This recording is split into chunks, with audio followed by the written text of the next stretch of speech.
Olá, meus amigos, tudo bem? Eu sou Paulo Portinho e hoje eu queria corrigir uma enorme injustiça que fizeram com o sistema financeiro no filme Big Short. Não foi o objetivo, a grande aposta, né? Não foi o objetivo do pessoal que fez o filme, dos diretores, né? Eles até deram uma visão razoavelmente clara do negócio, só que as pessoas entenderam o filme como se o sistema financeiro tivesse gerado uma enorme fraude, tá? As pessoas colocaram muito claramente ali que os bancos, quem viveu aquela época deve lembrar, os bancos criavam instrumentos financeiros colocando um monte de hipoteca podre, né? E essas hipotecas podres eram vendidas como títulos de AAA, ou seja, títulos de risco zero, de risco praticamente nenhum.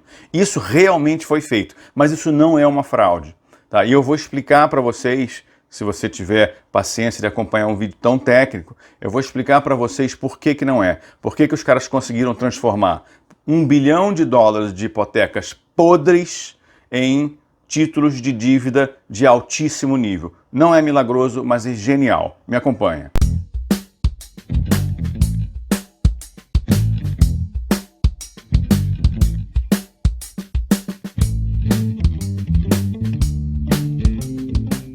Então, pessoal, a gente vai trabalhar com dois instrumentos financeiros de ponta aqui, tá? O CDO e o CDS, Collateralized Debt Obligations e Credit Default Swap. São coisas complicadas, mas assim, se você tiver condição, paciência de nos acompanhar até o fim, você vai conhecer dois dos mais espetaculares instrumentos financeiros da nossa época e vai ver que não tem fraude nenhuma no que está colocado no filme. Preste atenção. Vamos fazer um exercício simples, pessoal. Um banco americano pegou US$ 1 bilhão de financiamento de gente que paga mal, subprime. Então ele tem US$ 1 bilhão, e esse pessoal paga, por hipótese, vamos colocar um exemplo, 1% ao mês e inadimplência prevista de 5%. US$ 1 bilhão, 1% ao mês daria US$ 10 milhões. É o que esses fundos dariam, ok? Só que tem uma inadimplência de 5% prevista, então a gente tira esse 5%, faz uma provisão, então a gente acredita que desses US$ 1 bilhão só teremos US$ 9 milhões e meio por mês. Ótimo. Esse é o recebível, tá? US$ 1 bilhão que a gente gerou de hipoteca, 9 milhões e meio que a gente vai receber já descontando a inadimplência de 5% desse grupo que tem o risco mais alto. O que o banco faz? Ele pega e coloca tudo dentro de um fundo, né? Ele pega aqueles US$ 1 bilhão, coloca dentro de um fundo e vai vender cotas desse fundo. Aí você deve estar pensando, cara, mas se todo mundo que está ali dentro daquele fundo é mal pagador, o fundo vai ser mal pagador. A inadimplência do fundo vai ser 5%. A rentabilidade do fundo vai ser 1% menos de inadimplência. Concordo com você, mas o banco faz uma outra coisa. Em vez de ele vender cotas desse fundo com os mesmos direitos, né, ele vende cotas com direitos diferentes. Então ele vende cota, por hipótese, né, ele vende 70% das cotas para um grupo sênior que quer risco baixo e retorno mais baixo. E o restante das 30% ele vende para o pessoal que gosta de comprar porcaria. Aí você deve me perguntar, tá, mas como é que se faz esse milagre? Extremamente simples, pessoal. O pessoal da cota sênior, né, da tranche sênior, o risco dele é praticamente nenhum. Por quê? Porque ele recebe menos, ele recebe, por hipótese, 0,5%, mas ele tem prerrogativas, ele tem prioridades no recebimento. Ou seja, se for inadimplindo, né, se aumentar de 5% para 10%, para 15%, as cotas dele estão protegidas, né? Quem perde são as 30% cotas mais baratas que têm uma expectativa maior de retorno. Vamos colocar isso em uma planilhazinha para vocês entenderem melhor, que vai ficar super fácil. Só lembrando, eu tinha um recebível de US$ 1 bilhão, tá, que me gerava 9 milhões e meio de dólares por mês, por conta da inadimplência. Eu peguei esses recebíveis e transformei em um fundo. Desse fundo eu peguei 70% das cotas e dei prioridade no recebimento. Ela vai receber uma taxa menor, porque o risco é praticamente nenhum, né? E as cotas de baixo, as 30% mais baixas, ele vai receber se o cara pagar. Então, pessoal, aí você já vê como é que o banco consegue ganhar um dinheirinho a mais, tá? Ele pegou aquele fundo só com empréstimo subprime, ele deu US$ 1 bilhão para as pessoas e as pessoas se comprometeram a pagar 9 milhões e meio de dólares por mês. Ótimo. Ele pegou esses valores e colocou dentro de um fundo.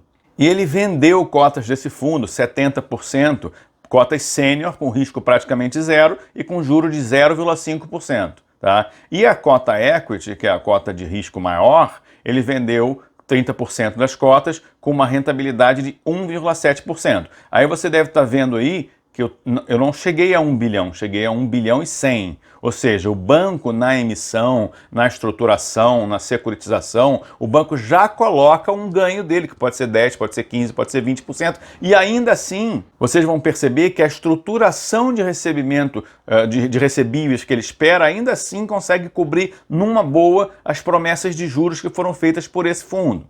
Tá? Então, assim, aqueles 770 milhões de dólares que foram comprados na cota sênior vão receber de juros 0,5%.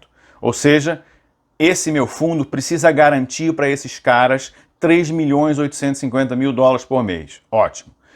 O pessoal da cota equity, se a inadimplência aumentar, se os caras pararem de pagar, eles vão sofrer primeiro, tá? Então, 330 milhões de dólares que eles colocaram, eles vão ter uma rentabilidade espetacular, rentabilidade de junk mesmo, de porcaria, de 1,7%. Ou seja, então a minha promessa inicial de pagamento é pagar 3.850.000 para o grupo senior, que o risco é baixíssimo, e para o pessoal de equity eu pago 1,7%. No total, em tese, eu deveria pagar 9.460.000 reais para esse grupo de compradores das minhas cotas. E o que acontece, pessoal, se a inadimplência dobrar, por exemplo? Olha os exemplos que eu dou aqui. Se a inadimplência for a 10%, a gente vai esperar receber apenas 9 milhões de dólares, nós vamos receber 9 milhões e meio.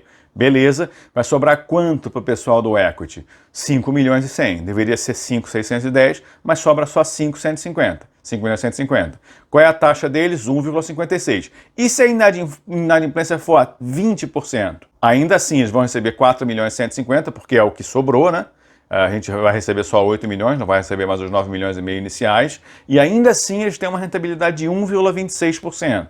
Isso aqui, pessoal, que foi tratado no filme nem tanto, mas as pessoas entenderam como uma enorme fraude do sistema financeiro, não é fraude, é um crédito securitizado. Tá?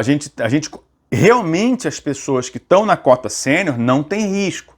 E qual foi a grande vantagem disso? Por que isso deu tanto dinheiro e foi espalhado no mundo inteiro? Porque como vocês devem ter percebido aí que a chance de uma cota sênior não receber é só se a inadimplência disparar demais, né? Mas os fundos de pensão que nunca poderiam comprar um título CCC, BBB, só poderiam comprar um título de classe A, de risco baixíssimo e com uma rentabilidade razoável, os fundos de pensão podiam comprar essas tranches. Não é? Então isso fez com que a gente conseguisse, que os americanos conseguissem espalhar esses fundos no mundo inteiro, essas cotas de fundo no mundo inteiro, risco baixíssimo, rentabilidade excelente. Tá? E também ajudava o pessoal que gostava de junk, né? O pessoal que gosta de investir em high yield, que a gente chama, né? De altíssimo retorno e altíssimo risco. Então, isso foi um fenômeno no mercado. E por que foi um fenômeno no mercado? Porque ele efetivamente, com uma ideia jurídica, né? Uma estruturação jurídica de direitos, né? Uma estruturação brilhante, conseguiu simplesmente gerar dinheiro quase que do nada. Atender a investidores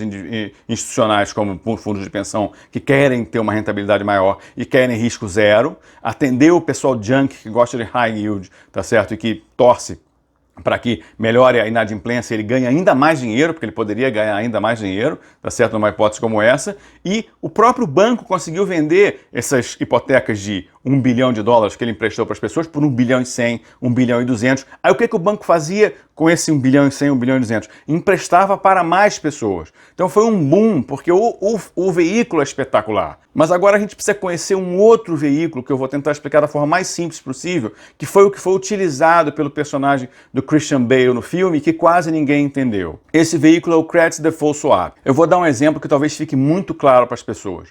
Vamos supor que você é uma pessoa rica, etc., comprou por 20 mil reais o seu seguro-saúde anual, um seguro-saúde de 5 milhões de reais. Você é detentor daquela pólice, se você morrer, sua família vai receber 5 milhões de reais. Legal? Agora, suponha que você recebeu uma notícia de que você está com uma doença e você precisa fazer uma cirurgia urgente. Você comprou o seu seguro, 6 meses depois você recebeu essa notícia, você tem que entrar na sala de operação e no máximo uma semana. Sua chance nessa operação de sobreviver é de 50%.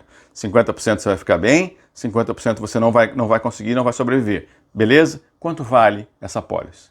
Você era uma pessoa saudável, normal, não sabia de nada. Comprou por 20 mil reais uma pólice que te dá 5 milhões de reais. Você descobre que você vai ter que ir para uma operação que te dá 50% de chance de vida. Quanto vale esse seu bilhete? Quanto vale essa sua pólice? Você pagou 20 mil reais com risco baixíssimo. O risco disparou. Você acha que a seguradora te ofereceria quanto? 1 milhão, 1 milhão e meio? A seguradora faz uma conta de risco, tá? Ela simplesmente fala, ó, É melhor eu me arriscar a pagar 5 milhões ou eu pagar 1,5 milhão agora para o cara? Qual é a vantagem sua? Se você sobreviver, você vai pegar esse 1,5 milhão e vai gastar com sua família. O risco é você morrer e sua família, em vez de receber 5 milhões, receber 1,5 milhão, 2 milhões de reais. Tá? Mas o que é... única coisa que é inequívoca é que essa apólice vale muito mais. E exatamente isso que é o CDS, o Credit Default Swap.